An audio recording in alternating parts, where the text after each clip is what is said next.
আমি আহি আৰু এখন দুৰ্গা পূজা মণ্ডপত আমি আহি উপস্থিত হৈছোঁহি পাণ্ডুৰ জয়মতী নগৰৰ যি দুৰ্গা পূজা কমিটি সেই পূজাত আহি আমি উপস্থিত হৈছোঁহি যিহেতু ইয়াতে খুব এটা সুন্দৰভাৱে তেওঁলোকে থিম লৈ তেওঁলোকে বৰ্তমান প্ৰস্তুত কৰিছে আৰু আমি ভিতৰৰ চৰলৈ সোমাই যাম আৰু যিহেতু ইয়াতে আয়োজক মণ্ডলী আছে যিসকল কৰ্মকৰ্তা আছে ইয়াৰে কাৰ্যকৰ্তা বিষয়ববীয়াসকল আমি তেওঁলোকৰ মন্তব্য ল'বলৈ চেষ্টা কৰিম তেওঁলোকে কেনেকুৱা ধৰণৰ বাজেট বা কেনেকুৱা ধৰণৰ প্ৰস্তুতি যিহেতু আপোনালোকে প্ৰত্যক্ষ কৰিছে দেৱী দুৰ্গা ইতিমধ্যে প্ৰতিষ্ঠা কৰি আছে তেওঁলোকৰ যিসকল কাৰ্যকৰ্তা কাৰিকৰসকল ইতিমধ্যে তেওঁলোকে নিৰ্মাণত লাগি আছে যিহেতু প্ৰতিমাসমূহ ইতিমধ্যে প্ৰতিষ্ঠা হৈছে আৰু তেওঁলোকে কাম ইতিমধ্যে সম্পূৰ্ণ হোৱা নাই যিহেতু তেওঁলোকে চলাই আছে আৰু যিহেতু আয়োজক মণ্ডলী আছে আমি তেওঁলোকৰ মন্তব্য ল'ম পোনপ্ৰথমে আপোনালোকক আজি নিউজ চেনেলক আমাৰ জয়মতী নগৰ দুৰ্গা পূজা কমিটিৰ পৰা শুভেচ্ছা থাকিল আমাৰ আজি পঞ্চমী দিন কমপ্লিট হৈছে আৰু আমাৰ আজি ধৰক 3 মাহ 4 মাহ আগৰ পৰা আমাৰ পেণ্ডেলৰ কাম চলি আছে আমাৰ ৰাজস্থানৰ আৰু মাইচুৰৰ এটা ভিউ লৈ পেলাই আমাৰ পেণ্ডেলটো বনোৱা গৈছে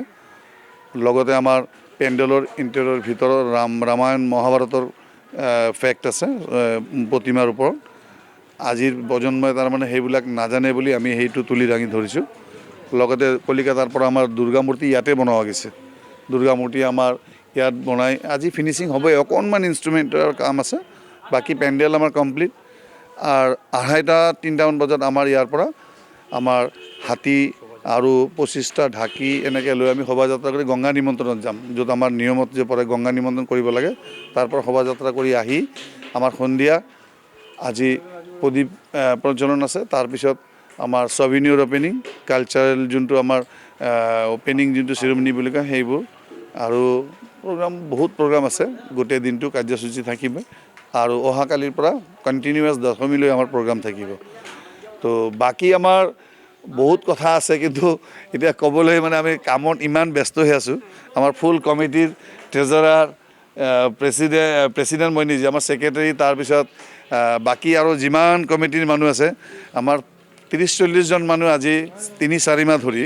কণ্টিনিউৱাছ পূজাৰ লগত লাগি আছে সৰু ল'ৰা ছোৱালীটো আছে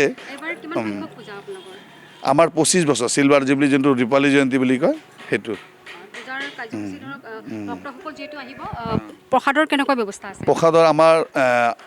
অষ্টমী দিনা আৰু নৱমী দিন 2 দিন আমাৰ কি হয় আমাৰ এৰিয়া বুলি নহয় কমপ্লিটলি কেটাৰিং মানে আমি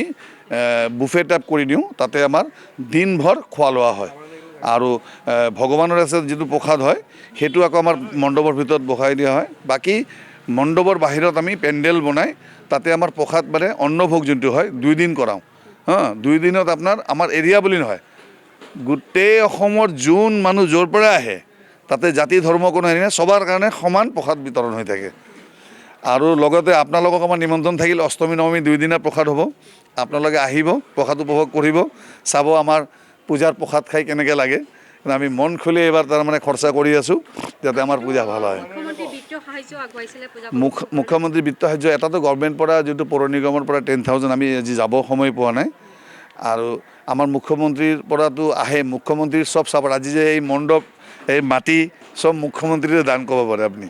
সব মুখ্যমন্ত্ৰীয়ে আমাৰ এই অঞ্চলটো ডেভেলপ মুখ্যমন্ত্ৰীৰ বহুত দান আছে মানে এইটো আৰু আমি কৈ শেষ কৰিব নোৱাৰিম নমস্কাৰ মই উৎপল দাস আৰু আপোনালোকে চাই আছে এনি ভাৰত আৰু আপোনালোকক জনাবলৈ পাই মই বহুত সুখী হৈছোঁ যে আমাৰ সকলোৰে মৰমৰ শ্ৰদ্ধা জুবিন গাৰ্গৰ গীতসমূহৰ ভিত্তিত এটা খুব সুন্দৰ ৰিয়েলিটি শ্ব' এনি ভাৰতে আয়োজন কৰিছে জুবিনৰ গানে কি আনে এই প্ৰথম ছিজনটোত অডিশ্যনছ আৰম্ভ হ'ব অগষ্টৰ পৰা অসমৰ বিভিন্ন জিলাত গতিকে মই সমূহ কলাকুশলী বিশেষকৈ যিসকল প্ৰতিভাশীল গায়ক গায়িকা আছে আমাৰ সমাজত তেওঁলোকলৈ মই এটা আহ্বান জনাইছোঁ তেওঁলোকে প্ৰস্তুত হওক এই ৰিয়েলিটি শ্ব'ৰ বাবে আৰু তাৰিখটো হৈছে 15 আগষ্ট 2024 চন এনি ভাৰতৰ অডিশ্যন জুবিনৰ গানে কি আনে